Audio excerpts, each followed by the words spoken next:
encanta verlos aquí esta noche, muchas caras conocidas y otras no, y me encantará conocerlos. Quiero primero contarles en 2 palabras algo de dónde están, para los que por ahí no hayan venido nunca. La Fundación Columbia de Conciencia y Energía es una especie de casa abierta que congrega prácticas de todas las distintas tradiciones de sabiduría, prácticas de distintas partes del mundo, talleres de toda clase y ciclos de charlas como este, que es un ciclo que en realidad comienza oficialmente hoy con esta charla, así que es una charla inaugural, y va a continuar con charlas que vamos a ir dando una por mes, a razón de una por mes, siempre con esta temática, esta intersección entre ciencia y espiritualidad.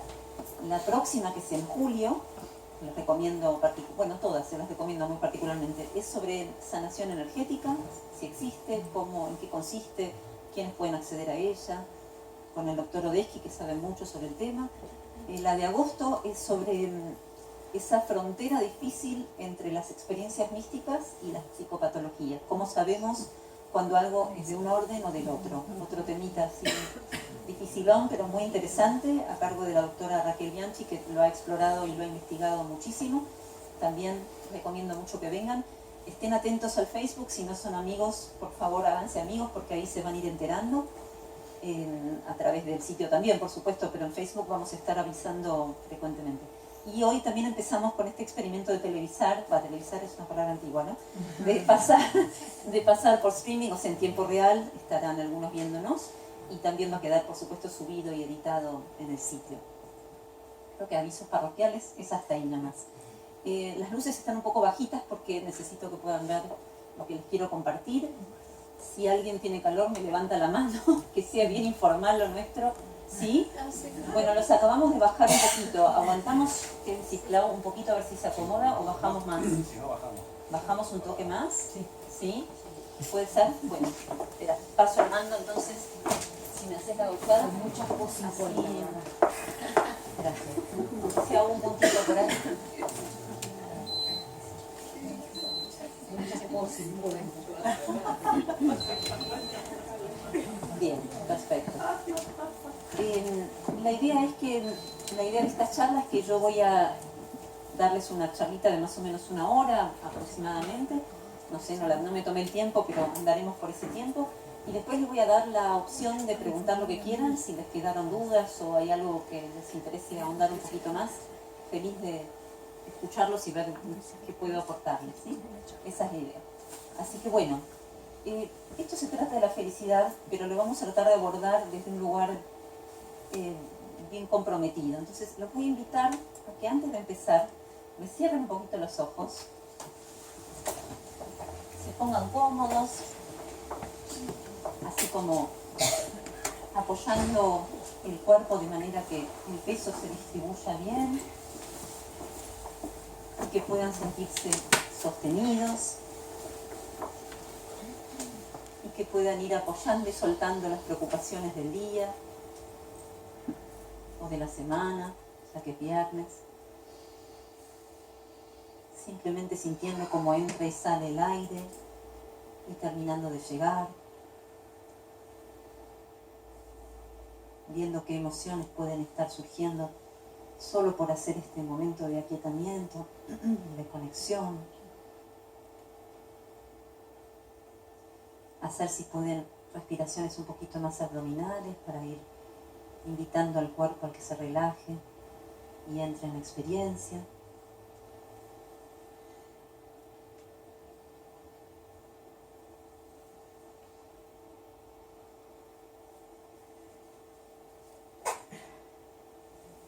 Y desde ese lugar de quietud y de conexión de unos con unos y de unos con otros, porque es un lugar de encuentro también, los invito a que evoquen, a que traigan a la mente o al corazón algún momento de felicidad. El primero que venga.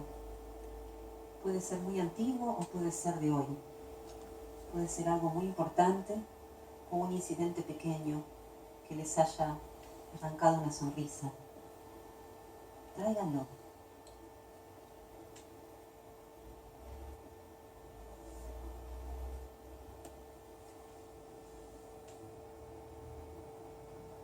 Cuando aparezca la imagen, No la cuestionen, no duden, disfrútenla.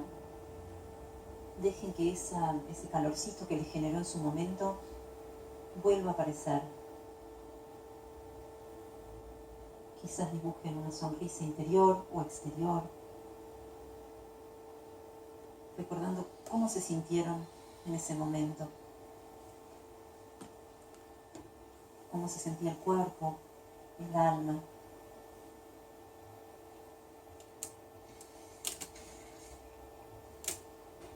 Qué conexión con el mundo había en esa circunstancia.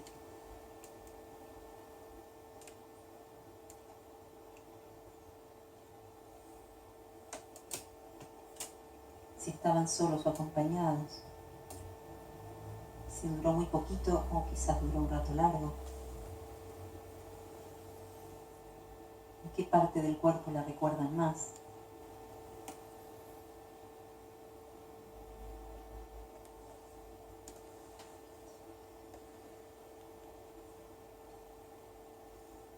Y dando gracias por la experiencia y simplemente guardando, si podemos, esa pequeña sonrisa interior, en la medida que cada uno lo sienta, puede ir volviendo a este momento y abriendo los ojos.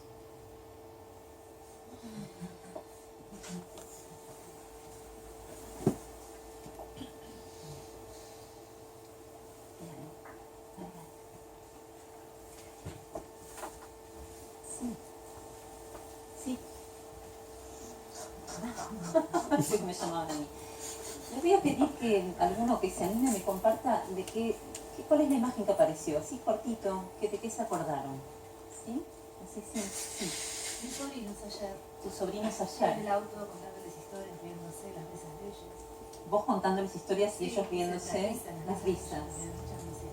Qué lindo. Lindo, gracias. ¿Quién más me cuenta que le vino?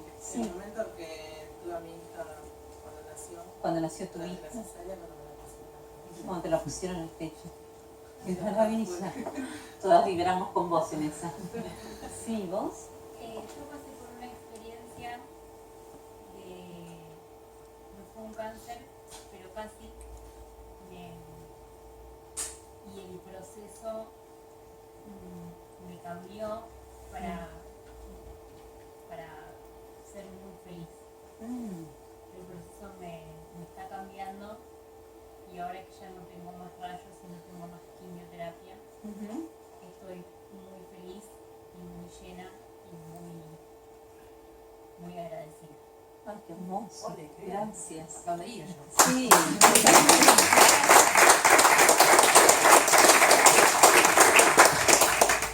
Hermosísimo, gracias por compartirlo.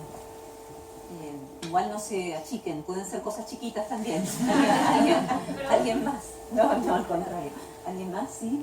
Yo me acordé de cuando nació mi segundo hijo y de cómo le decía gracias a todos los enfermeros y enfermeras que pasaban por el lado mío, y es el día de hoy que mis amigas me cargan porque a cada uno que pasaba le decía gracias, gracias, desesperadamente, enloquecida de alegría. La gratitud hecha carne en cada uno de ellos. Puedo entenderlo también. Qué buena manera de expresarlo. Gracias, Ali. ¿Alguien más que quiera compartir? Sí. Hablar con las personas que no conocemos, pero que sabemos que están tristes, están por un momento muy triste, Sí. y le dedicamos nuestro tiempo a esas personas. Excelente. Y eso te da felicidad en el momento que lo estás Siempre. haciendo. Bien, eso es lo que te vino. Buenísimo. Me das también pie para cosas que vamos a compartir. Uno último más. ¿Alguien más? ¿Que haya quedado sin contar? Sí. Pues un abrazo de mi hijo ayer. Ay, qué lindo. Dije, me das un abrazo y me abrazó y me agradece un No momento. te recació la... ah, Y vine. maravilloso. Gracias, porque son además muy contagiosas las felicidades, como habrán notado. Todos escuchábamos y íbamos vibrando con cada una de esas alegrías. Me va a gustar compartirles ahora rapidito algunas de las propias, antes de pasar a hablar de qué nos pasa con estas situaciones, ¿sí? Si la tecnología me acompaña. Esta es una caminata que alguien acaba de reconocer con una amiga no hace mucho por Sierra de los Padres. Naturaleza, cielo abierto y amistad, combinación imbatible. Esto es la llegada de la primavera este año, las primeras mariposas sobre la ventana, que es una planta que aman las mariposas, y entonces me trae todos los años este regalo.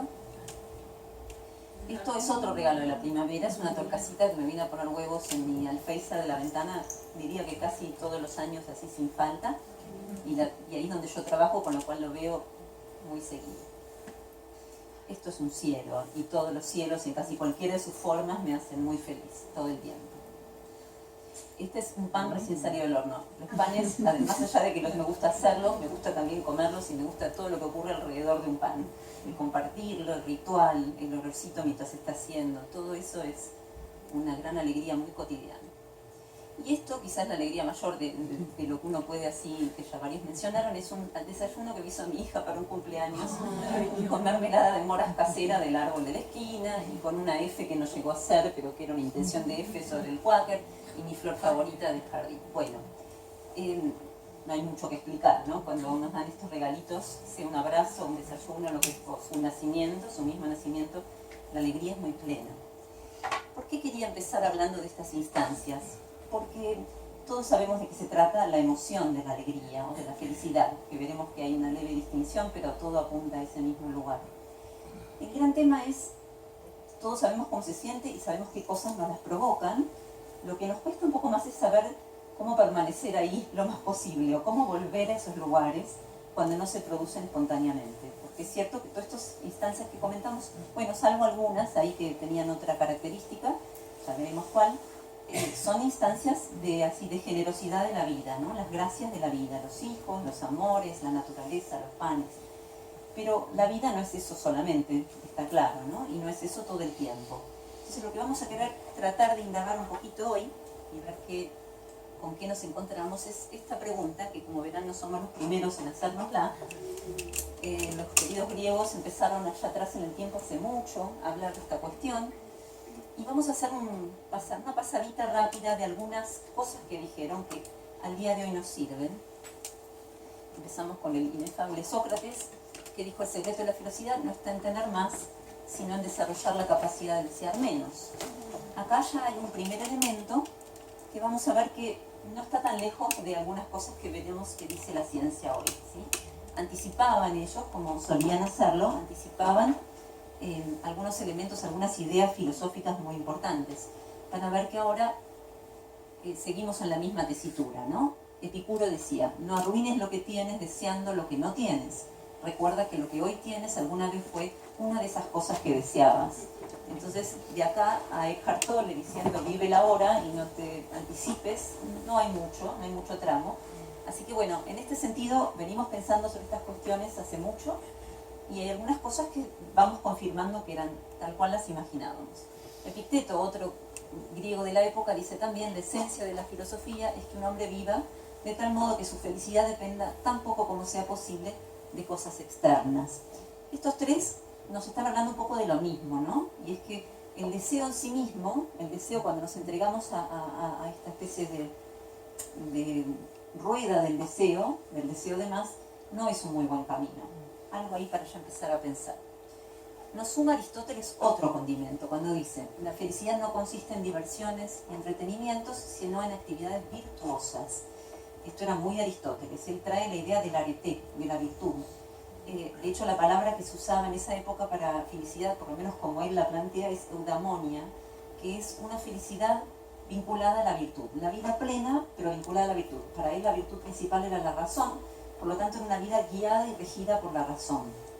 O sea que ya vimos un poco esto del deseo solo no alcanza, y él le suma este condimento de además una vida que busca ser una buena vida, no solo una vida feliz, sino completándose con la virtud que a cada uno le parezca importante.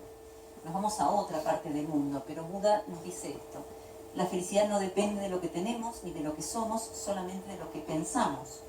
Así que acá, los orientales, muy propio de los orientales, no solamente ya no hablamos de la virtud, ni siquiera tanto del deseo, sino que no es lo que tengamos o no tengamos, sino cómo lo estemos concibiendo, ¿sí?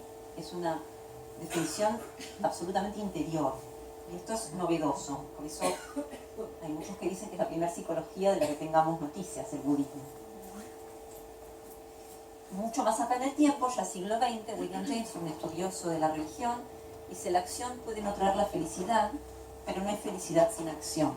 Entonces acá estamos sumando un condimento más, un elemento más, que es el hacer. No solamente lo que pensamos, lo que deseamos, sino también qué hacemos con nuestras vidas. No hay felicidad sin acción. Ya terminamos con este repasito rápido. Era para ver que no es la ciencia que está pensando en abstracto, sino que está construyendo sobre siglos y milenios de pensamiento previo.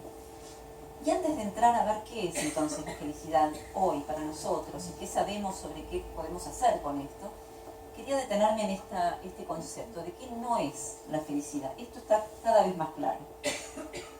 No es tener todas nuestras necesidades personales satisfechas. Ahora, bueno, estoy muy acostumbrada a la modalidad de tallar y casi les hago una pregunta, pero no, voy a seguir con mi charla y al final hablaremos un poco. Está claro que esto en algún momento nos tropezamos con esto, ¿no? Todos, internamente, intelectualmente, pensamos que si hay cosas que estamos ansiando y no las tenemos, por lo tanto somos infelices, pero eso sería una visión un poco liviana de la felicidad.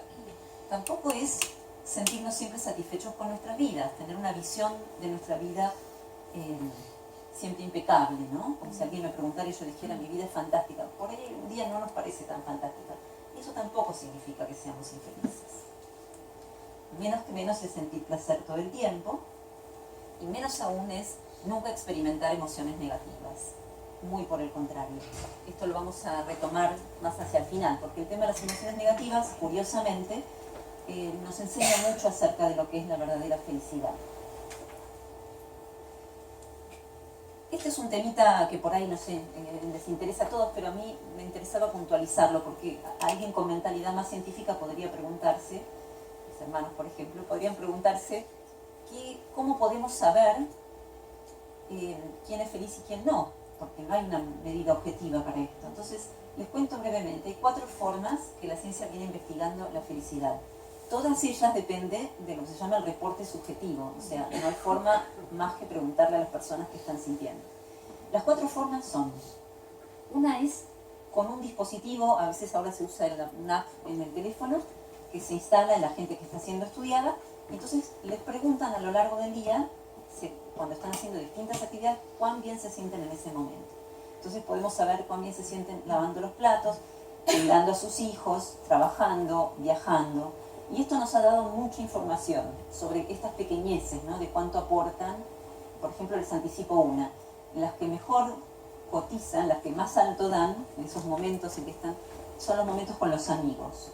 Debo decir que más que los momentos con los hijos. Después veremos por qué. Pero bueno, hay algo del placer y de la libertad y de la no responsabilidad que evidentemente pesa y hace que... No quiere decir que seamos más felices de amigos y no tan felices de tener hijos. Eso lo vemos después, porque hay otros elementos que matizan la cuestión. Pero el placer instantáneo está más asociado a esos momentos.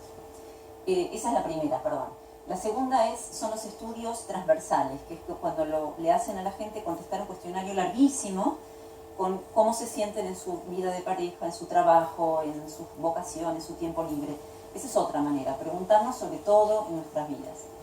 La tercera manera es el estudio, son los experimentos que se hacen para vincular la felicidad con alguna cuestión externa. Por ejemplo, el asombro, ya veremos qué tiene que ver, o la felicidad y el dolor, cuánto afecta el dolor la felicidad. Entonces estas son experiencias puntuales que se hacen en universidades y laboratorios, y también de ahí sacamos un montón de información buena. Y la última son los estudios longitudinales, de años y años y años de una misma persona. De hecho, parece la película esta Boy, porque la hicieron a lo largo de 12 años. Bueno, estos estudios se han hecho a lo largo de 75 años con las mismas personas. Ese es el estudio más largo que se hizo hasta el momento, con unos jóvenes adolescentes americanos que empezaron a hacerlos, no me acuerdo si era por los años 40, y los vienen siguiendo, y cada 2 años van a sus casas, los investigadores, fueron cambiando los investigadores igual, pero van a sus casas y les hacen una serie de preguntas y les hacen una serie de mediciones fisiológicas. Les toman análisis sanguíneos para ver cuál es su estado general de salud y para ver cómo se sienten con sus parejas. De este estudio particular, el de los 75 años, hay algunas conclusiones muy interesantes, pero volveremos hacia el final, porque tienen que ver con lo que vamos a ir viendo luego. Bueno, esta es la pregunta del millón, ¿no? La que anticipamos hace un ratito. ¿Cuán modificable es? Porque todos sabemos que hay gente que tiende a estar más feliz, gente que es un poquito más melancólica o más de dejarse desanimar fácil por las circunstancias. La pregunta es, ¿hay algo que podamos hacer al respecto? Y la respuesta es sí, por suerte, porque no me hubiera hecho esta charla en primer lugar, porque hubiera sido para darles una mala noticia. Por suerte sí, es modificable en un porcentaje muy alto. Y les voy a contar cómo es. Perdón que está en inglés, pero el gráfico me gustaba y me servía. Esto es así. El trabajo este es de Sonia Lyubomirsky, que es una de las investigadoras de la felicidad más reconocidas, sobre todo por este hallazgo. Esto es algo que ella descubrió tras años y años de investigar. Y más o menos todos los estudios posteriores coinciden, así que parece ser así. La cuestión es así. El 50% es lo único que no estaría bajo nuestro control porque es genético.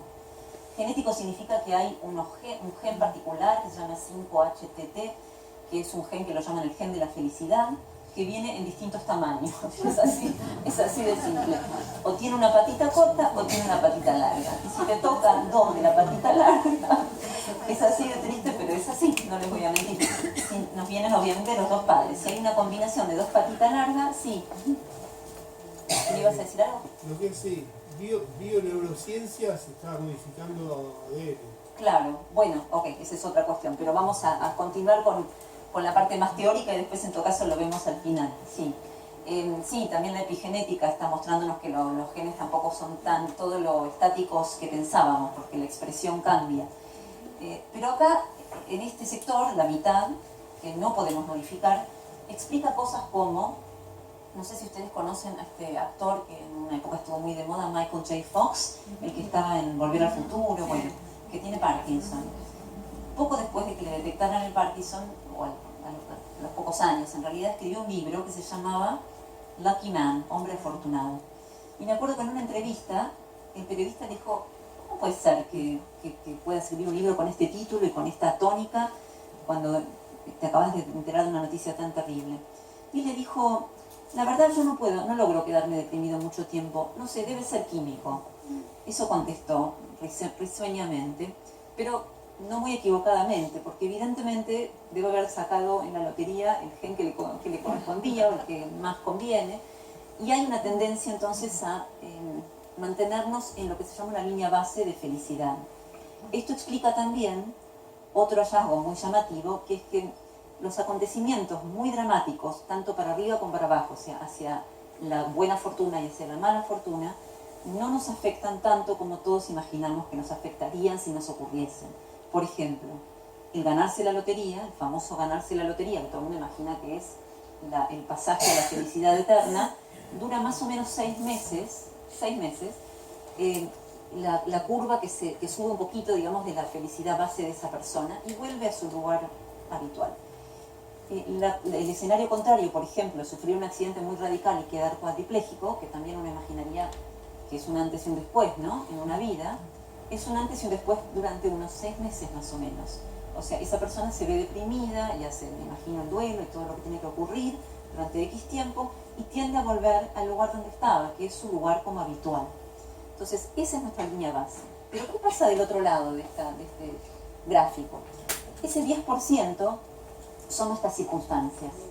Sí, son estas circunstancias. Acá más o menos está graficado. ¿Cuánto dinero tenemos? Ya hablaremos de eso. ¿Qué nivel de educación? Si estamos en pareja o no. No sé, ese grafiquito ahí, la verdad que no sé qué es. No logro descifrarlo. No sé qué es. No hice yo el pero bueno. No, tiene resultado. Si alguien lo puede decir.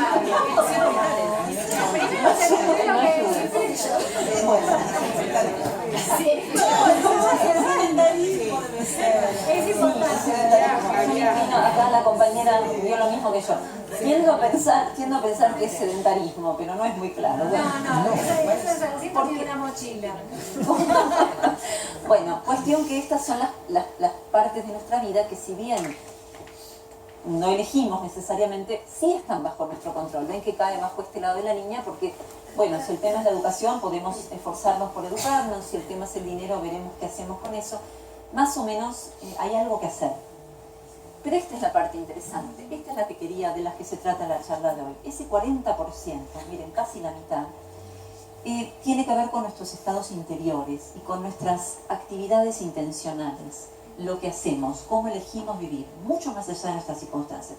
Tengamos mucha plata o poca plata, estemos en pareja o estemos solos, vivamos en África o vivamos en Noruega, hay mucho que está bajo nuestro control y de eso quería hablarles. Entonces, un punto más teórico. ¿De qué hablamos cuando hablamos de felicidad? Si a uno le preguntan, ¿vos sos feliz?, uno podría contestar cualquiera de estas cosas. Estas son las 4 que detectó uno de los investigadores. El bienestar es como si uno hiciera una evaluación de su vida en general. Me parece que no me está yendo mal. Mi vida es más o menos aceptable, o genial, o pésima. El rasgo es lo que decíamos de Michael J. Fox, ¿no? Soy una persona entusiasta, positiva. Bueno, una persona así, medio que en cualquier momento te va a decir bien, porque bueno, la voy piloteando, ¿no? Tiene más que ver con quién uno es. Si uno tiende más a ser feliz, va a contestar desde ahí. Las emociones es entrar en una capa más profunda. Por ahí ni soy una persona especialmente optimista, ni hago una evaluación tan positiva de mi vida, pero soy una persona agradecida, por ejemplo, y puedo apreciar lo que he recibido, entonces puedo contestar desde ahí también. Y la última es como la más liviana de todas. Me encanta estar en este jacuzzi, podría ser, lo estoy pasando bomba en este momento porque estoy con una torta riquísima, estoy re feliz. Uno dice también, estoy re feliz por ese tipo de cosas, ¿no? Entonces, esa es otra opción. Está bueno saberlo porque no es lo mismo, son distintas formas de estar feliz, ¿no? Claramente. Esto es un pequeño raconto que me pareció interesante. Quiero contarles de los países más felices del mundo, algunas cualidades. Los primeros son los escandinavos. Siempre en todos los rankings mundiales aparecen ellos como Suecia, Noruega, perdón. Uy, pero igual se desconectó o se puso. Vamos con esto. Ok. Sí, porque está Hola. Sí, dale, que apagar este, ¿no? Gracias, Clau. Ahí se escucha, sí, ahí no copla. Gracias. La felicidad acaba de escalar significativamente en este cuarto, la mía también. Gracias, Clau. Y el agradecimiento también. Gracias. Algunas cualidades. Claudio. Habría muchas que podríamos hablar, pero esto es así como un punteadito nomás. Por un lado, ellos tienen una idea de la felicidad distinta a la que tienen, por ejemplo, los americanos, que buscan más bien la cosa como muy intensa y la excitación y lo extático. Ellos valoran mucho la felicidad tranquila. Y no consideran que haya que perseguir la felicidad, sino consideran que si uno está haciendo las cosas más o menos bien, es lo que acontece. Valoran mucho el tiempo libre y se lo dan a sus trabajadores. Quiere decir que la semana habitual, o por lo menos mucha gente trabaja de 35 a 37 horas por semana. Y el resto del tiempo lo distribuyen muy bien. Tienen sistemas que les permiten, digamos, muchos lugares de esparcimiento, hay parques por todos lados. Otra de las cuestiones es esto de que disfrutan mucho la naturaleza y la aprovechan a más no poder, porque hay muy poquito tiempo en el año en que pueden estar afuera, entonces hay medio rayo de sol y la gente se lanza a las plazas y a los parques y a los lagos. Tienen mucho lago, eso ayuda también. Y también, curiosamente, porque tienen larguísimos inviernos, tienen una cualidad que ellos llaman hygge, H-I-Y-G-G-E, que significa como el disfrute de los estados de intimidad y comodidad interior, como en un living. Estar juntos, los americanos hablan de cozy, que es parecido. Es la idea de algo como calentito que compartimos.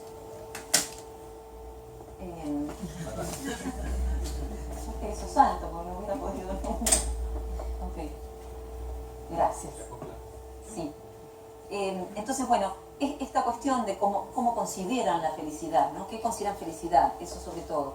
Valorar el tiempo libre, pasar tiempo en la naturaleza, pasar tiempo juntos, es un muy buen cóctel para que lo pasen mejor que nosotros, o que algunos otros países. Y esto último no es menor.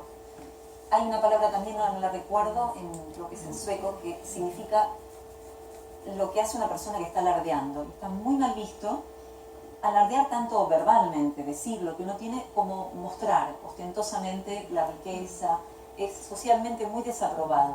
Entonces la humildad, por antonomasia, por deducción obvia, es muy bien aceptada. Y yo creo que esto es otro buen condimento, ¿no? Que ayuda a que lo pasen bien. Bután, como además de las caritas que son increíbles, Bután tiene siempre como muy visible esto de su índice de felicidad nacional bruta en vez del índice del Producto Bruto Nacional. Como medida, por ahí algunos no lo conocían, perdón, lo estoy diciendo muy rápido. Es un país conocido por esto. Hace bastantes años adoptaron en uno de sus gobiernos este índice para medir el bienestar y la calidad de vida de ellos, que es felicidad nacional bruta. Y entonces es un país budista, básicamente, mayormente, entonces es una manera de honrar sus tradiciones espirituales y sus valores, y que no sea un frío cálculo como es en otros lados. ¿En qué consiste esto? Tiene 4 pilares. Por un lado, se basaron mucho en el desarrollo sustentable, en cuidar la ecología, en no crecer más de lo que pueden. Es un país que vive del turismo y sin embargo limita bastante el turismo, porque se dan cuenta de que se les va a ir de las manos, no lo van a poder manejar y van a perder lo que ellos más valoran, que es la paz, la posibilidad de hacer una vida sencilla. Promueven mucho los valores culturales, defienden su cultura, bueno, conservación del entorno natural, que tiene que ver con lo primero, y bueno, buenas prácticas de gobierno, es todo otro capítulo, no vamos a ni intentar entrar en ese lugar.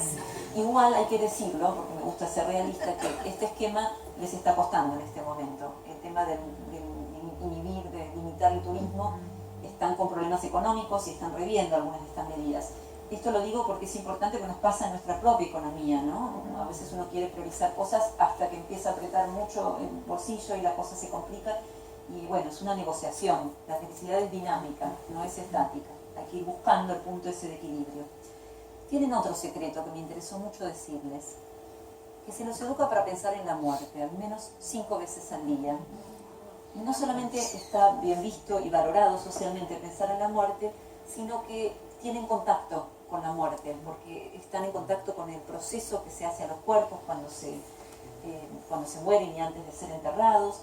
Hay algunas tradiciones que para los occidentales son terribles, pero que para ellos son formas sagradas de honrar a sus muertos, como el enterramiento en montaña, en altura, donde llevan al cuerpo y lo preparan para ser comido por las aves de rapiña, que es una manera de ellos de dejar que el alma vuele más rápido, ¿no? Disponer del alimento, además de una manera ecológica, dicho sea de paso. Pero este lidiar con la muerte, lo vamos a ver hacia el final, no es un tema menor. No es solamente porque tengan costumbres felices, es por lo que incluyen en su felicidad. Este señor vino a cambiar un poco las cosas. Martin Seligman, tuve el gusto de entrevistarlo hace como 10 años o más, cuando empezó a hablar de esto que se llama psicología positiva. En el 98 creó esta disciplina.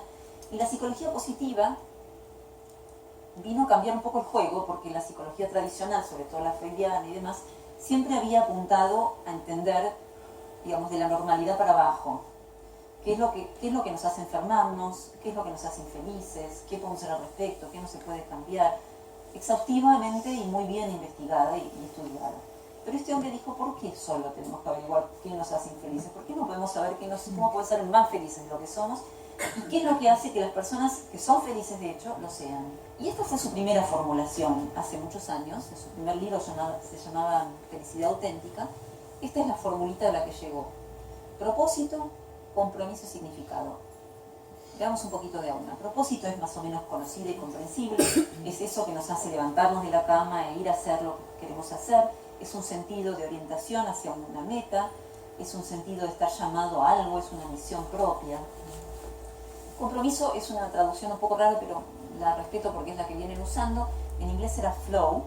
Y es un estado que descubrió no él, sino otro investigador, que consiste en estar tan compenetrado en algo que uno está haciendo, sea que está pintando, cantando, leyendo, lo que fuera, que nos olvidamos de qué hora es, nos olvidamos de nuestro nombre, de nuestro nombre. ¿Vieron ese estado de total compenetración, que el tiempo se detiene? Bueno, ese estado se ha detectado que es muy importante que tengamos, no todo el tiempo, obviamente, pero que haya algo de eso en nuestras vidas, algo que nos proporcione ese grado de compenetración. Compenetración es una buena palabra para eso. Y dicho sea de paso, lo más importante a saber ahí, en el estado de flow, es que lo que genera, lo que nos da ese tipo de placer del flow, es una actividad que es un poquito demandante, pero no tanto. Quiere decir que, por ejemplo, si uno está jugando un partido de tenis, está bueno jugar contra alguien que juega un poquito mejor que yo. Si juega mucho mejor que yo, me frustro y me quiero ir. Si juega igual que yo o peor, no hay desafío y me aburro. Entonces siempre tiene que estar esa tensión que nos llame a estar buscando mejorar un poquito cada vez más. Y buscar momentos de flow en el día a día, diría, no una vez cada tanto. ¿Qué podemos hacer? Después veremos por qué, pero importante. Pero aquí que él está muy feliz con esta ecuación y una estudiante, no una estudiante, en realidad era una docente joven, se le acercó y le dijo, todo muy lindo, pero me parece que te falta algo, hay que tener coraje, ¿no? Para ir a un popel que está encumbrado, me parece que te olvidaste de algo. Porque yo veo que en mis colegas y en mí misma es muy importante la sensación de logro, cuando nos va bien en algo, cuando nos sacamos un 10, cuando se nos publica algo, esa cosa de, en inglés lo llaman mastery, que es como éxito, maestría, logro. Y este hombre humildemente dijo, voy a rever toda mi teoría. Entonces se puso a rever toda su teoría y la expandió a 5 principios. De hecho cambió el nombre, dejó de hablar de felicidad y empezó a hablar de bienestar, porque le pareció una sensación de misma que baje un cambio, pero no, estás haciendo otra cosa. Veo este gesto. No, me que sí, muy... Porque siempre me dicen que hablo muy rápido. ¿Estoy hablando muy rápido o me pueden decir? Okay. Entonces, decidió ampliar la mira y en vez de hablar de felicidad, habló de bienestar, justamente porque quería poder incluir todos estos otros elementos. La primera es emoción positiva. Eso es alegría, optimismo, gratitud, calidez, confort, todas las cosas lindas que sentimos, eso. Tener un poco de esto todos los días. Ahí hay una ecuación, de hecho hay algunos teóricos, no quiero bandearme hacia otras teorías, que hablan de que la felicidad o la alegría está en la proporción de emociones positivas y negativas que tenemos. Y hasta hay una razón, pero no voy a entrar en eso porque los números me aburren, entre si son 2 de 1 y 2 contra 1 o 5 contra... Pero la cuestión que esto de las emociones positivas y las negativas pesan, ¿no? ¿Cuánta emoción positiva hay? Compromisos la mantuvo, que es esto del estado de flow. Vínculos, uno de los primeros que empezó a hablar de la importancia de los vínculos. Lo vamos a ver hacia el final de la charla hoy, pero no puede faltar en esta ecuación, lo hubiera puesto primero yo. Significado, este es un tema bien interesante, porque no saben qué hacer con el significado los que se dedican a esto. ¿Por qué? Perdón. El significado tiene que ver con la sensación de pertenencia a algo mayor que uno. Y lo sentimos sobre todo en momentos difíciles. Si uno está viviendo, de hecho hay una frase hermosa de Joseph Campbell que varios me habrán escuchado citar. Campbell, el gran mitólogo, Joseph Campbell, decía que en realidad no nos preguntamos por el sentido de la vida cuando estamos enamorados o cuando estamos mirando una flor. Claramente en esos momentos no, porque se impone el placer, la alegría y la conexión y todo lo que nos pasa y lejos de nosotros preguntarnos por qué está pasando, es simplemente gratitud de que ocurra, ¿no? Pero cuando las cosas no van tan bien, aparece este otro componente, que es el que un poco nos salva, ¿no? Porque sin esto sí que sería más difícil afrontarlo, cuando no hay placer, no hay emoción positiva, no hay logro, hay dificultad, hay desafío. Sin embargo, es tan importante este componente que vuelvo a traer el tema de los hijos ahora. ¿Se acuerdan que al principio dije tener un hijo no es placer todo el tiempo? De hecho, hay muchos momentos en esos estudios a través del día. Bueno, estoy llevando a mi hijo al colegio, mucho placer en esos momentos no hay a veces, ¿no? Sin embargo, si yo le preguntara o cualquiera le preguntara, ¿sos feliz de tener un hijo? ¿Qué contestaría la mayoría? Sí, ¿no? Inmensamente feliz. Porque la ecuación del significado y lo que significa estar brindándonos, también por este elemento que vos decías hace un ratito, disculpame, no sé tu nombre, que decías esto del dar y el ayudar, Javier, está muy presente en esos momentos y entonces eso nos gratifica. No es placer del mismo estilo, pero nos gratifica. La gratificación es traer un hijo al mundo, una vez que está en el mundo ya no es nuestro. Sí, es así. Pero la sensación de sentido que nos aporta, tanto eso como otras pertenencias. Por eso muchas personas no quieren adoptar hijos porque no sienten que son de ellos. Claro, bueno, por ahí nos vamos a otro tema complejo también. Tiene que ver con la felicidad. Claro. El significado entonces tiene que ver con un elemento que compone, que es integrante de la felicidad y que no se lo puede sacar. Porque han intentado decir, bueno, ¿qué pasa si le sacamos la parte de significado? y la felicidad queda como empobrecida, esa es la realidad. Si miramos una persona, por ejemplo, me acuerdo un estudio que se hizo en un momento de otros autores que habían entrevistado a gente feliz. ¿Cómo llegaron a ellos? Preguntándole a la gente quién conocés que sea feliz. Entonces, si yo les dijera a ustedes quién conocía feliz, me decían, bueno, tal amiga anda a entrevistarla porque... Entonces iban y entrevistaban a los que varios les decían que eran felices. Y dieron con un caso que les hizo, como esta mujer Salimán, les hizo cuestionar toda su teoría, porque era un hombre que se había salvado de una enfermedad terrible, no me acuerdo cuál era, para la cual había trabajado mucha gente en una clínica arduamente hasta que él se recuperó y salió y retomó su vida. Y el hombre seguía siendo una persona como muy alegre, que era como un placer porque siempre estaba sonriendo. Pero cuando le hicieron el cuestionario exhaustivo que estos autores hacían, y le empezaron a preguntar por la gratitud, si él sentía gratitud por los que lo habían ayudado, si alguna vez les había dicho gracias, si se había acercado a ver quiénes... Y el hombre consistentemente decía que no, la verdad que no, que lo daba por sentado, que no se había detenido en eso, que contestó un par de cosas de este estilo y no quisieron incluirnos en su muestra de personas felices. No porque no fuera feliz, porque por los parámetros de él lo era, pero porque les parecía que la felicidad, volvemos un poco a Aristóteles, ¿no? Reminiscencias de Aristóteles, que la felicidad sin este condimento de cierto nivel de nobleza y de conexión con el prójimo perdía sentido. Digamos, si es esa la felicidad que estamos investigando, dijeron ellos, no nos interesa. Nos interesa una felicidad que abarque además una vida buena, no solo una vida alegre, una vida buena. De ahí que lo del significado sea tan importante. Y finalmente incluyó, como esta alumna o docente en realidad le había señalado, los logros. A él también le pareció que ella tenía un punto y que poder tener algún nivel de logro no tiene que ser un doctorado, no tiene que ser sacarse el premio Nobel, pero que uno sienta que algo de lo que uno está haciendo está saliendo bien, es importante. Bueno, esa es la fórmula de él, que él la llama PERMA por las iniciales en inglés, y tiene un nuevo libro que se llama, creo que es Flourishing, no me acuerdo cómo se tradujo, sobre esta nueva fórmula. Gran pregunta, vamos a otras de estas grandes dudas. Si el dinero nos hace felices, ¿qué opinan ustedes así? No, es un veneno. Bueno, todos es un veneno, mandaron. Bien. Ayuda mucho. Bueno, esa es una buena forma de decirlo. Lo que se encontró, primero esto, algunos datos que nos indican qué es lo que pasaría. En Estados Unidos, que es donde se investigan estas cosas, por eso los ejemplos son de ahí, la felicidad registrada por la población no aumentó desde 1947, sin embargo, el crecimiento económico, digamos, el nivel de ingresos, no sé si lo cuadriplicó o más. Entonces, no parece haber una vinculación tan directa.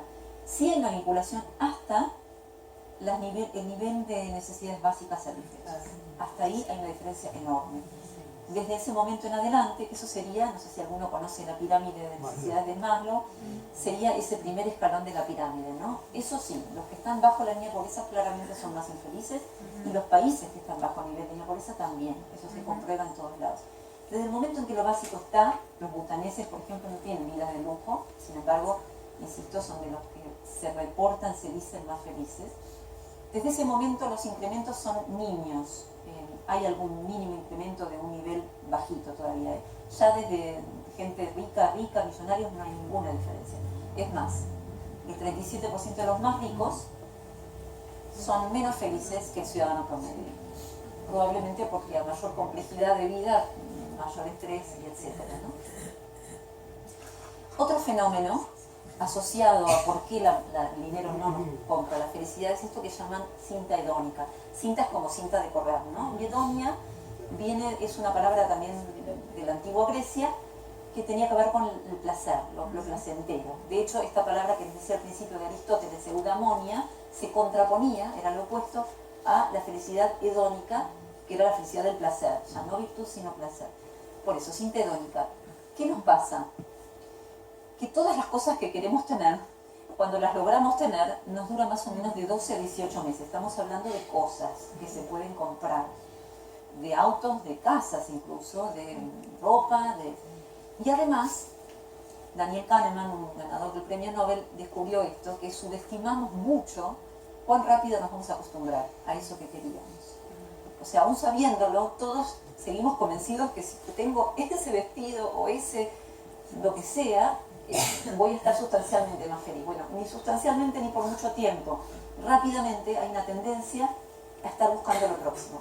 Esto no es porque seamos tontos ni locos. En realidad, la cinta hedónica va más allá del tema de la plata, es una disposición de la mente que es evolutiva, porque si no estuviéramos como queriendo ver lo próximo que viene, si no tuviéramos ese impulso hacia a ir por más en cualquier plano, nos quedaríamos quietos si no hubiéramos logrado nada de lo que hemos logrado y no tendríamos ni luz, ni agua caliente, ni nada, porque nadie se lo hubiera propuesto. Entonces necesitamos un poco de este impulso a ir por más. El tema es qué es lo que nos sirve, por qué nos sirve ir. Y hay una diferencia entre lo que compramos, objetos, y las experiencias que nos procuramos, aunque sea con dinero. Esas no están sujetas a la cinta hedónica. Si vamos a comer con amigos, no importa cuántas veces vayamos, lo vamos a pasar bomba y nos vamos a acordar y nos va a hacer felices el recuerdo de ese momento. Si vamos al teatro también, si vamos a una lectura de poesía también, esas experiencias llegan a donde tienen que llegar y producen una felicidad genuina, que no se va con el acostumbramiento. Entonces, plata gastada en experiencias es plata mejor gastada. Los viajes también a veces entran en esto. Vamos entonces ahora sí a ver qué cosas se descubrió que consistentemente ayudan y aportan a nuestra felicidad. El sueño. Empecemos por lo más sencillo. Lo más sencillo. Miren la cifra. Algunos se van a sentir aliviados de ver esto. Yo sé que eso es mucho pedir y no digo que tengamos que apuntar a esa cantidad de sueño, pero sepan que es lo que nos haría más felices dormir más o menos eso. No más, porque a partir de eso la curva empieza a bajar y nos hace más infelices. Cuando en uno de los estudios, cuando durmieron las personas 1 hora más de lo que solían dormir, se despertaron 5% más felices. O sea que es bastante medible y concreto. Y les voy a dar un dato para comparar, para contrastar. ¿Ustedes dirían que las personas bellas, digo, no objetivamente, sino según los parámetros de la sociedad, muy hermosas, son más felices? ¿Y por mucho o por poco? No depende de No. eso. No. Bueno, hubo un solo estudio, en general daban que no, hubo un estudio que dio que sí, pero por un 7%. Con lo cual, en vez de matarnos en el gimnasio, teñirnos tanto el pelo y hacer todas las cosas que hacemos, podemos dormir 1 hora más y más o menos.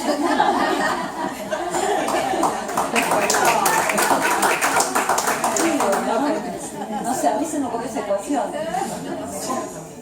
Me cierra mucho más. Bien, otra menos divertida pero igual de real, el ejercicio. El hombre sedentario, el que estaba en el baño, como fuera, tenía que ver con que el sedentarismo literalmente nos entristece más de lo que nos damos cuenta. ¿Por qué? Porque, no, pensé que lo había dejado el dato. Bueno, porque las endorfinas ya todos escucharon hablar, pero también hay una proteína que segregamos que tiende a reparar células, y repara la memoria y repara zonas del cerebro que tienen que ver con el bienestar. Y el tiempo que requiere es muy poco. Estos son 20 minutos de caminata. Ese es un hombre que estaba simplemente descansando y este es un hombre 20 minutos después, o sea, después de una caminata 20 minutos. Toda esta activación cerebral es en una zona muy vinculada al bienestar y a la felicidad. Así que no es solo una cuestión de que me hace bien el cuerpo y que me pongo en mejor estado, sino que literalmente ayuda a sentirnos más felices. Y como no sé si vieron en el cuadro anterior, media hora de caminata 3 veces por semana, que no es mucho, ayudó a gente que tenía depresiones clínicas, diagnosticados con depresión. Se hizo comparación, medicamentos versus caminata y una de las dos combinadas. Y la caminata era la que mejor daba como remedio. Acá vamos a algo que tiene mucho que ver con este lugar que nos congrega, ¿no? Las prácticas espirituales, la meditación, por supuesto, hablamos con todo eso, el mindfulness, el yoga, el reiki, en fin, todas las modalidades, el tai chi, el qigong, el rezo, en fin, lo que a cada uno le nazca para estar conectado consigo mismo y para poder bajar un poco la intensidad de estrés mental y de ruminación, es una gran ayuda, pero no es una gran ayuda hacerlo una vez cada tanto. Lamentablemente, la realidad es que para que hagan su efecto necesitamos ser más o menos constantes en la práctica y a lo largo del tiempo. Si no pasa algo que un americano, el dueño de Esalen ahí en California, detectó, que él lo llamó síndrome de seminario de fin de semana. Y esto era que todo nos habrá pasado, ¿no? Vamos a alguna actividad, a algún taller, esta misma charla quizás, y uno sale muy entusiasmado con los cambios que va a hacer y ya se iluminó, ya entendió todo y soy re feliz, y después a la semana les hacían preguntas y habían vuelto a su estilo de vida anterior y no habían cambiado, nada había cambiado verdaderamente. Entender solo no alcanza, hay que practicar, hay que llevar al cuerpo, hay que llevar al corazón. Entonces lo único que detectaron que realmente cambiaba la felicidad de las personas y sus conductas y su forma de estar en el mundo eran las prácticas sostenidas en el tiempo. Puede ser una misma siempre, puede ser un cóctel de la que mejor o pueden ir cambiando, pero algo de esto hay que hacer todos los días, porque la vida conspira. Hay un dicho de un neurólogo americano, Rick Hanson, que es tremendo, pero es cierto. Él dice, el cerebro es como velcro para las situaciones difíciles y teflón para las lindas, para las buenas. Esto que suena como que nos condena, es también un desarrollo evolutivo del cerebro, porque a nuestros antepasados de los mamuts no les convenía, no era funcional que estuvieran más atentos a las cosas lindas, digamos. Dónde era un lindo lugar para tomar sol no era vital. Dónde estaban los animales, dónde se podían caer por el precipicio, eso era vital. Entonces el cerebro tiende a estar todo el tiempo buscando dónde está lo negativo, y el ejemplo que alguna vez doy es si durante el día, por ejemplo, nos tratan bien, alguien nos dice algo lindo, nos abren la puerta, pero alguien nos dice algo feo, ¿qué se van a acordar antes de irse a dormir cuando llegan a sus casas, ¿no? Nos vamos a acordar de eso feo que nos alteró. Entonces hay una tendencia al cerebro a ir para ese lado, que no es porque estemos enfermos ni locos, sino porque es lo que en realidad nos ayuda a que más o menos mantengamos las cosas bajo control. Necesitamos contrarrestar esa tendencia muy activamente. Entonces esto es lo que los budistas llaman cultivar la mente, inclinar la mente hacia el bien.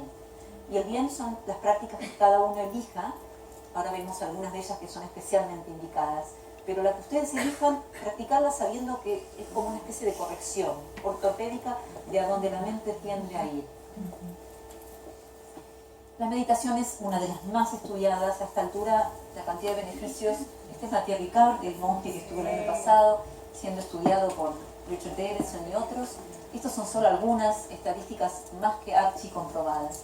La gente que medita regularmente tiene 75% menos estrés, 30% menos ansiedad, 65% más de bienestar general, 50% de menos chances de enfermarse, disminuyen la percepción del dolor.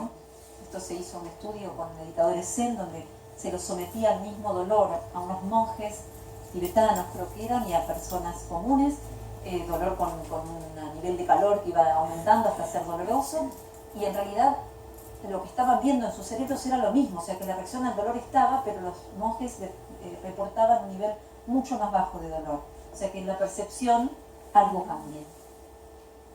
Y aumenta la material gris del cerebro, que también nos energiza, y aumenta la producción de rayos gamma, que estos así como una especie de, son como los favoritos de los científicos, son unos rayos vinculados a los estados de profundo bienestar y profunda concentración y logro. Cuando un tenista o un deportista o un pianista está en ese lugar donde sabe que va a salir perfecto, Joseph Campbell contaba también que el momento más feliz de su vida había sido 2 carreras que ganó, él era corredor, pero que la felicidad estaba en que él sabía que las iba a ganar desde el momento en que se paró en posición de ganar, en posición de largada.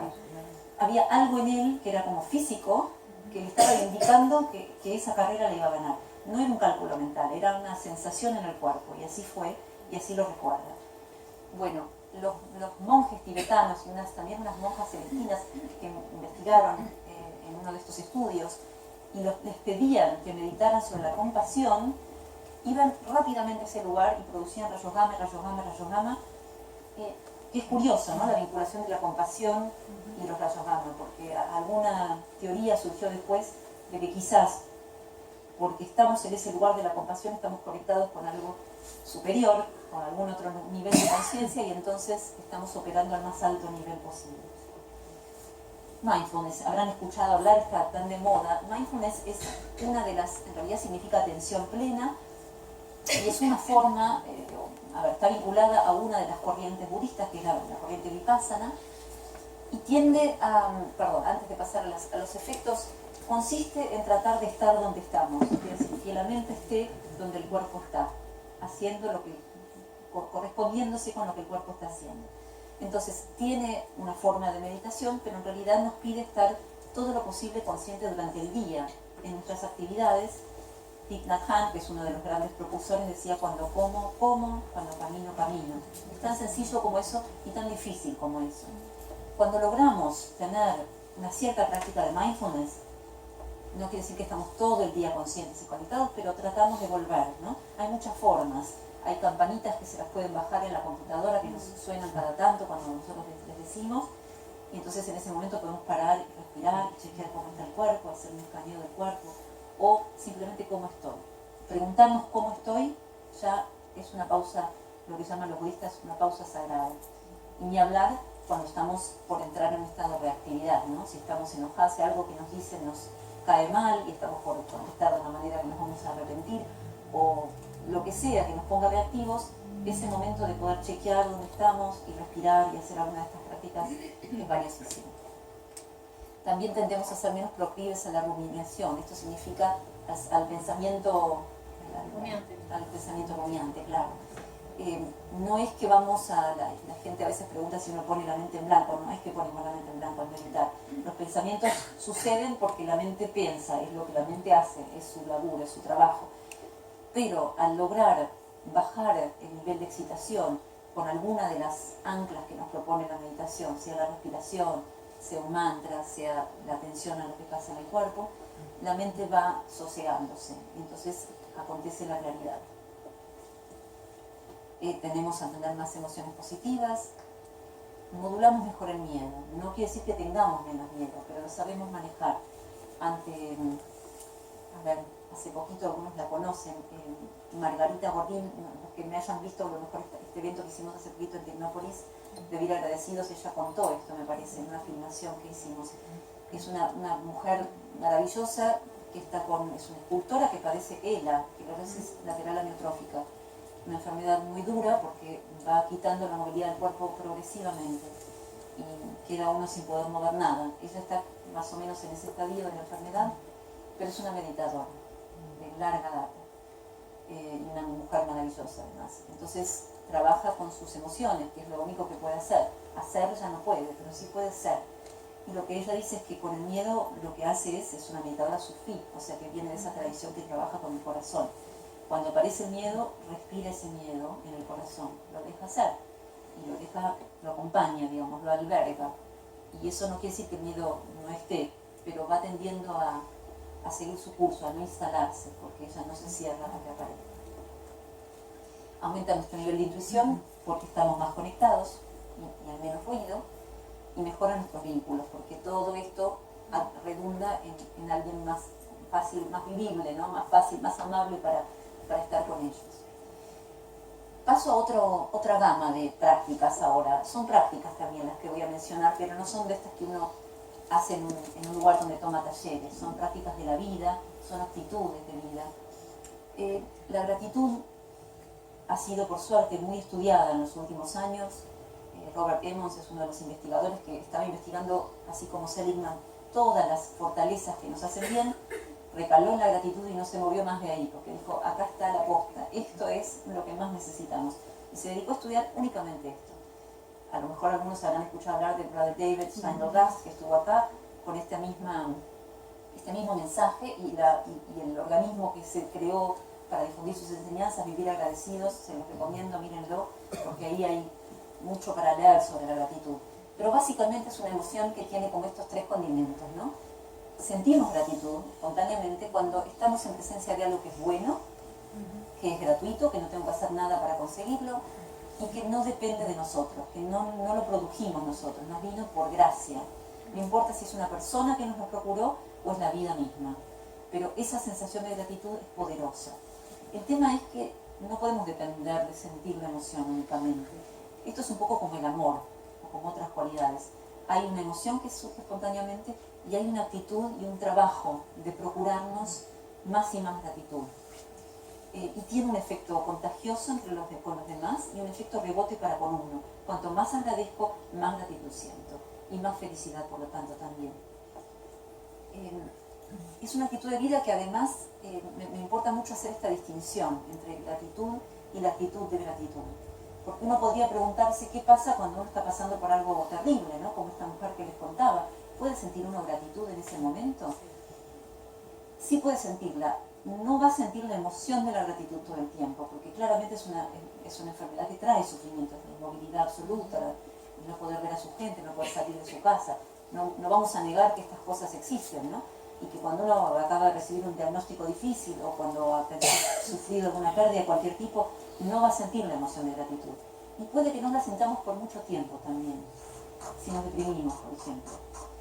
El mismo Brother David es un hombre que admite que ha sido depresivo en su juventud, ha tenido largas depresiones. Y en esos momentos sus amigos le sostenían la gratitud. Él lo dice así: yo tenía que confiar en que alguien me dijera, va a volver a estar bien, vas a volver a sentir ganas de agradecer. Y esta es la actitud de agradecimiento, es saber que la vida es dinámica, que hay recodos inesperados, y confiar y por lo menos apostar a que esa emoción vuelva. Ya solamente con tratar de recordarnos a nosotros mismos todas las cosas buenas que siguen habiendo, aunque no podamos en ese momento gozar de ellas, estamos generando un campo que hace que sea más fácil que la gratitud reaparezca. Puede que no reaparezca rápidamente, pero si estamos con esta actitud de valorar, por lo menos, en el dolor, el abrazo del amigo que se acerca, aunque no alivie, cuando la pérdida es muy grande no hay quizás alivio, pero hay esta palabrita que dijimos antes, hay sentido. La vida nos hace sentido cuando el dolor es acompañado, y eso sí se puede agradecer. Prácticas sencillas de gratitud, algunas ya habrán escuchado. La más sencilla de todas y la más eficaz es el diario de gratitud. Anotar todos los días 3 o 5 cosas, cada día distintas, es importante que vayan cambiando, que agradecemos de ese día.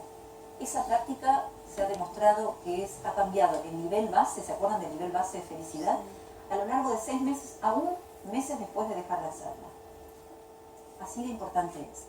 Porque nos sintoniza, esto que decíamos del velcro y el teflón, ¿no? Nos pone en sintonía, velcro sería teflón, bueno, no me acuerdo, en sintonía de percibir lo bueno que hay, y todo donde uno pone energía, eso crece, claramente, lo bueno y lo malo. Entonces, al poner la energía en detectar las cosas buenas y agradecerlas sistemáticamente, va a pasar 2 cosas. Uno, van a estar más atentos durante el día porque saben que a la noche tienen que anotar, y van a empezar a darse cuenta de todas las cosas buenas que había, que ni nos estábamos acordando, y son millones. Van a ver, si lo hacen durante un tiempo prolongado, doy fe, que es inagotable, y siempre hay nuevas, cada día hay muchas nuevas, no es que aún en momentos difíciles es bastante fácil acordárselas. Otra práctica linda es cuando uno está pasando por algo difícil, escribir eso que está pasando y después contar ese mismo relato de otra manera. Esto mismo, mirado con ojos de gratitud. ¿Cómo lo puedo escribir? Si estoy enfermo, tuve ayuda médica. Vivo en un lugar donde alguien puede venir a buscarme, acompañarme. Aún sintiéndome mal, había agua fresca que salía de la canilla y había una cama en la que dormir. El mismo relato desde otra perspectiva. Otra forma es, ¿qué tengo para agradecer de esta situación? Pregunta difícil. Hay una autora que habla de los regalos horribles. Los regalos horribles en un editorio. Los regalos horribles son estos que nadie hubiera querido recibir, pero sin embargo hay un elemento de regalo. Y lo que ayuda en estos casos a poder encontrar la gratitud de los regalos horribles es no pensar tanto en el por qué como en el para qué. El por qué es el reino del misterio y no creo que ni vale la pena que entremos en ese lugar de por qué a mí o por qué no al otro, por qué pasó esto. Y tampoco podemos decir facilistamente esto pasó porque yo, no lo sabemos. Pero el para qué está dentro de nuestro control. Es claramente ese 40%. Está dentro de mi control decidir qué voy a hacer yo con esto que me tocó y cómo lo voy a vivir y qué voy a enseñar a los demás con lo que estoy viviendo y qué voy a aprender de mí y qué voy a saber que antes no sabía. Todo eso es parte del regalo. Otras gratitudes fáciles, la gratitud de los que nos atienden, muy importante, acordarse del que nos sirvió el café y que por ahí lo hizo hasta con buena onda y con algún gesto lindo, de la persona, por supuesto, que limpió los baños que uno usa en un lugar y que ni se entera, poder de repente tener el gesto de preguntarle el nombre a alguien antes de agradecer, o preguntarle, como leí hacer a Brother David, y me encantó porque este monje que estuvo acá, en una conferencia donde yo estaba acompañándolo para traducir, llegamos a un salón del Malva, un lugar muy finísimo, yo no lo conocía, y había un operario que era la única persona que estaba, la sala estaba vacía. Y él, que tenía nada menos que 150 personas esperándolo, a quienes recibió con un abrazo en la puerta, me pidió que lo acompañara a saludar a este señor y que lo tradujera mientras le preguntaba quién era, qué hacía, si le gustaba su trabajo y que muchísimas gracias por recibirnos acá hoy. Yo no sé si a este hombre alguien le había agradecido algo antes, algo de lo que hacía. Seguro que no con ese nivel de intención y de sinceridad. Entonces agradecer esas personas que nos hacen la vida más fácil, no solamente a los más cercanos, sino también a estos pequeños vínculos, a veces anónimos. Y agradecer lo mundano, muy importante, agradecer lo pequeño, lo cotidiano, ¿no? Agradecer cuando nos levantamos y sale el sol. Hay una poesía hermosa de los inuits, los esquimales, que dice algo así como: tantas preocupaciones que tuve, tantos miedos que tuve, y lo único que importa finalmente es vivir para ver el gran día que amanece. Yo me lo acuerdo casi todos los días, porque amanezca con sol o no amanezca con sol, amanece, y es mucho. El asombro, otra cualidad que está empezando a investigarse, hace muy poquito, ¿no? Como la gratitud, es como un descubrimiento reciente, no sé por qué, porque es tan importante, pero nunca recalaron en lo importante de esto. El asombro es una cualidad que tiene, a ver, como definición es estar delante de algo vasto, tan vasto, en tamaño, en importancia, en magnitud, que nos hace reconfigurar nuestros esquemas mentales, porque no cabe, no entra en lo que nosotros concebimos como la realidad. Las cataratas del Iguazú son un buen ejemplo, un cielo estrellado. No se quedan, lo habrán hecho, ¿no? De chicos tirarse a mirar y decir: esto no puede ser, no hay con qué albergar esa inmensidad y esa profundidad y esa extrañeza que nos produce, ¿no? Que tiene belleza, pero a veces el asombro no es con belleza, pero igual, ¿no? Hay algo de lo asombroso que nos conmueve mucho.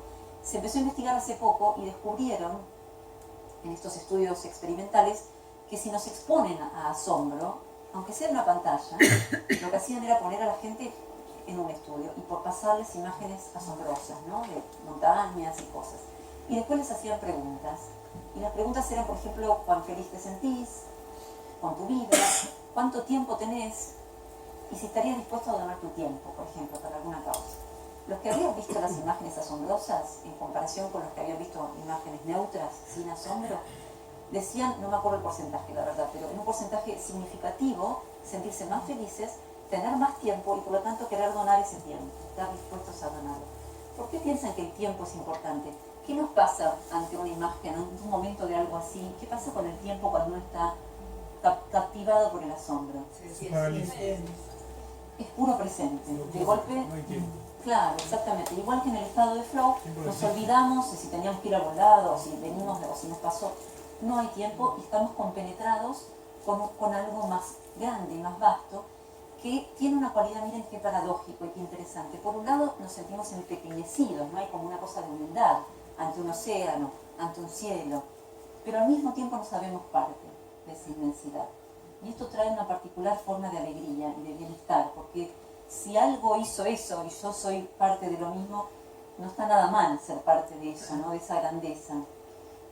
Y también está la imagen que les gusta usar a los budistas de la gota en el océano. Uno es una gota en el océano, pero también uno es el océano en esa gota, ¿no? Entonces, todo eso se mueve en el asombro. ¿Qué recomiendan entonces? Exponernos al asombro. Exponernos significa esas cosas, cada uno sabe qué le mueve la vara, ¿no? En eso, qué le produce más asombro. Buscar estar en contacto con escenas de la naturaleza, que son grandes proveedoras de asombro. El cielo es lo más cercano y más a mano que tenemos y no lo miramos nunca. Las copas de los árboles. De hecho, otro estudio que hicieron, y ya dejamos el asombro, era ponían a la gente a mirar árboles altos desde abajo, 2 minutos. Y otros miraban los edificios que estaban enfrente. Y después pasaba que alguien, un experimentador, que no sabía que no sabía, pasaba y se le caían los lápices, supuestamente, y veían qué hacía la gente. Los que habían estado mirando el árbol eran, creo que 80% veces más proclives a ayudarlo a levantarlos. O sea, se agachaban porque había una conexión, estaban conectados, no estaban en él es yo, él es él, yo soy yo, no tengo nada que ver y problema de él si se le vayan los lápices. No, estaban plenamente conscientes y acordándose de que todos somos uno. Entonces el asombro también es proveedor de felicidad y no solamente alcanza ir y buscar experiencias de asombro, sino que hasta nos sirve, para ser más felices, recordarlas. Muchas experiencias se hacen preguntándole a la gente, pidiéndole que anoten una experiencia de asombro y 2 minutos después se les pregunta cuán felices están y están felicísimos, acordándose de esa experiencia. O incluso viendo experiencias de asombro de otros, en las películas, por ejemplo, porque son lo que se llaman emociones elevadoras, que generan un efecto elevador en los demás. Bueno, la naturaleza no hay con qué darle, está comprobado en quinchicientos estudios, hay un libro muy lindo que se llama, no importa el título, que habla de, este hombre detectó y le puso este nombre, al síndrome de déficit de naturaleza en los niños, que trae aparejados toda clase de, está asociado a mayor índice de ADD, a ADHD, a problemas de conducta, a problemas de adicción en los adolescentes. El hecho de que no estemos más afuera no es gratuito, nos está haciendo mal, nos está haciendo mucho mal, a los adultos también. También detectaron que en la tierra que está en las macetas, en la tierra que está en la tierra, hay una bacteria benéfica, digamos, que no nos hace mal, que nos hace segregar serotonina. Entonces, literalmente estar tocando tierra nos da felicidad. Yo creo que va más allá, estos son científicos y buscan ese tipo de explicaciones. Yo creo que va más allá y hay algo que tiene que ver de nuevo con el recuerdo, ¿no? Con recordarnos quiénes somos, con recordarnos que no es que vamos a ir a visitar a la naturaleza, sino que ese es el hogar, de ahí venimos y ahí seguimos estando aunque no lo sepamos. Mucho de lo que nos pasa es naturaleza pura, aunque lo intelectualicemos. Pero el hecho de olvidarnos nos juega muy en contra. Entonces, por más citadinos que seamos, un ratito de pasar bajo un cielo abierto, de estar en contacto con el sol, de tener una plantita, está archi comprobado que tener plantas en la casa o animales en la casa mejora nuestro nivel, baja nuestro nivel de estrés, mejora nuestras conexiones, la gente en los hospitales se recupera más rápido, aunque sea con una foto de la naturaleza o un dibujo de la naturaleza. Y además se investigó, un último estudio que se investigó hace poco, querían comparar cómo nos vinculamos con otras cosas y cómo nos conectamos con otras cosas, con la cultura, con cosas que nos gustan y cómo nos conectamos con la naturaleza, y en todos los casos dio que la conexión con la naturaleza era más fuerte, aún para la gente que disfrutaba de lo cultural. Y lo cultural, ojo, no quiero decir algo, una cosa por otra, también es motivo de felicidad. También otros estudios han mostrado que ir al teatro, ir al cine, nos da felicidad. Pero hay algo de otro orden, que no está del todo claro, que nos pasa con la naturaleza, y lo necesitamos literalmente como el aire. Otro factor importante, retomando ahora ya hacia el final de la charla, lo que dije al principio de los butaneses. Les dije lo de la muerte, ellos están en contacto con la muerte. Las personas felices tienen una actitud muy particular, que es tomar lo bueno con lo malo. Entender que la vida abarca alegrías y dolores y hacer lugar para las dos, aunque se detengan más en las primeras. Esto también se ha estudiado muchísimo y se ha encontrado que las personas que tienen los índices de felicidad sostenidamente altos, cuando se les ponía a mirar imágenes neutras, felices y negativas, tristes, dolorosas, después se les hacía como un testeo para ver a qué habían reaccionado, y en realidad habían reaccionado a las negativas también. No es que eran insensibles o que las resbalaran, simplemente se detenían más en las otras. Entonces, eso a nivel experimental, pero a nivel más espiritual, está claro que si no podemos hacer lugar para todo, va a ser una vida por un lado más pobre, pero además nuestra felicidad va a ser más superficial y va a calar menos hondo, por lo tanto va a ser menos auténtica y menos duradera, porque la realidad es que la vida nos depara toda clase de experiencias, y del otro lado del dolor también hay alegría, si podemos procesarla como lo hace Margarita que les contaba, si podemos atravesarla con un nivel de conciencia y de corazón abierto que nos deje literalmente en otro lugar, no como igual que antes de pasarlo, sino en un lugar mejor, más compasivo, más conectado, más sabio, más vital, incluso diría. Porque quiero que la lea.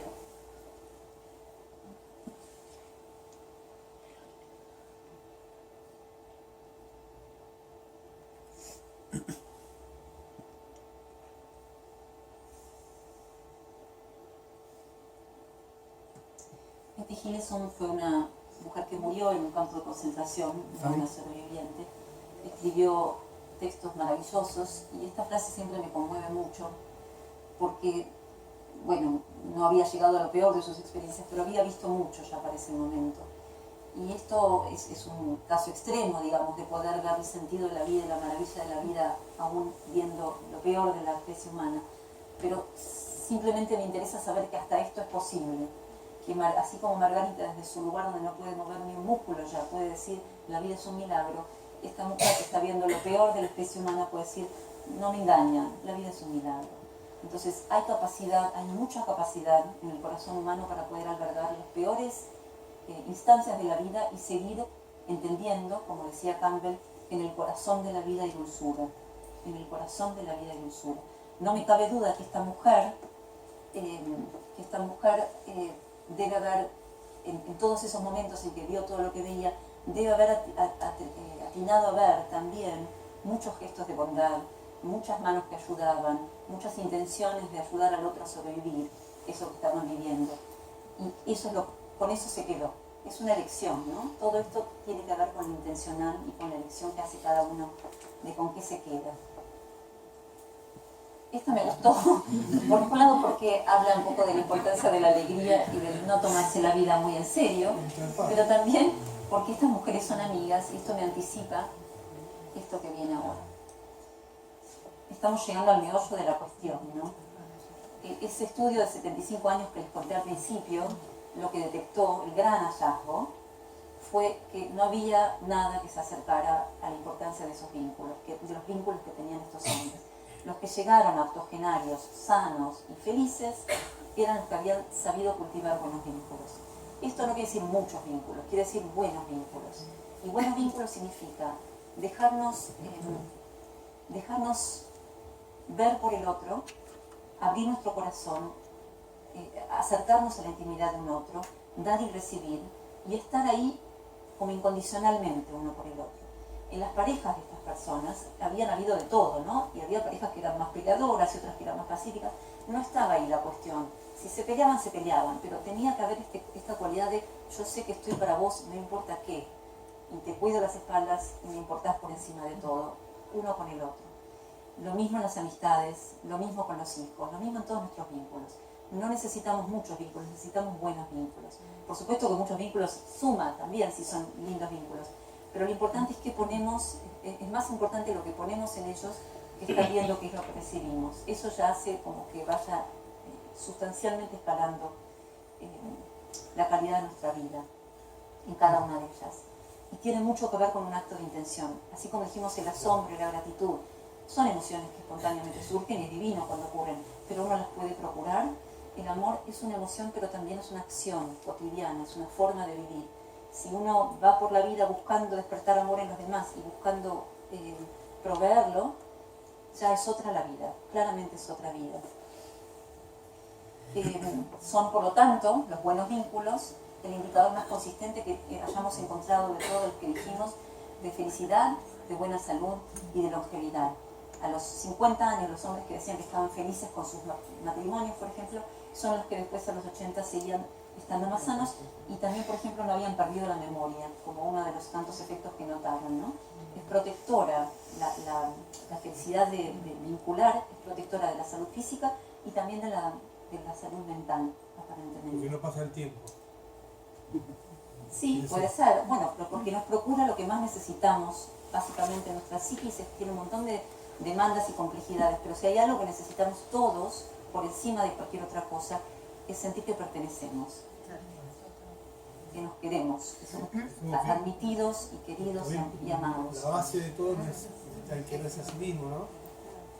¿Cómo? La base del todo es quererse a sí mismo. Sí, pero ¿sabés cómo llegamos a querernos a nosotros mismos? Aprendiendo, queriendo a los demás. En realidad es un camino circular. Si uno fue bien querido de chico, es más fácil quererse a sí mismo. Pero igual el primer amor es hacia la mamá, hacia el papá. Entonces uno va queriendo a los demás y en algún momento esto vuelve. Siempre nuestro estado es vincular por naturaleza. Yo, que soy una gran propulsora, como habrán visto, de revincularnos con la naturaleza, si tengo que elegir, digo, el vínculo viene primero. Un Mandela se pasó 23 años en la cárcel y no enloqueció, a pesar de que no veía más que 4 centímetros de cielo, porque tenía una conexión hasta con sus carceleros, supo forjarse vínculos de ese tipo. Entonces, y hasta los vínculos internos, porque uno puede estar lejos. ¿Cómo? Tiene una mente poderosa. Sí, pero diría que un corazón más poderoso. Entonces, volviendo a la esencia de lo que me interesa que se lleve, porque más allá de que ahora vamos a hacer una ronda de preguntas, si me interesa que se queden con algunos conceptos importantes, son esto de lo intencional que es todo esto, ¿no? ¿Cuánto queda dentro de nuestra esfera de acción y es voluntario? Y no son cosas, no son cosas difíciles ni que nos queden lejos, son en realidad las que están más cerca, pero que tendemos a dar por sentadas. Los vínculos son lo primero. Lo que más mata, si tienen que preguntarle a los médicos así muy abiertos y que están en estos círculos, lejos de cualquier otra enfermedad, la soledad. La soledad mata. Y soledad no es estar solo físicamente, soledad es sentirse aislado. Uno puede sentirse aislado estando rodeado de gente. Entonces lo importante no es estar rodeado de gente, es sentirse que estamos compartiendo y que somos parte de un todo y que todos somos básicamente uno. Y que lo que le pasa al de al lado me toca a mí, lo que me pasa a mí te toca a vos. Eso es nuestra gran garantía de salud y es nuestro gran pasaje a la felicidad. Apoyo, amor, intimidad y pertenencia. Algunas que señalo yo, pero son, cada uno podría decir las propias, ¿no? Que es importante en un vínculo. Estas por lo menos me parece que tienen que estar.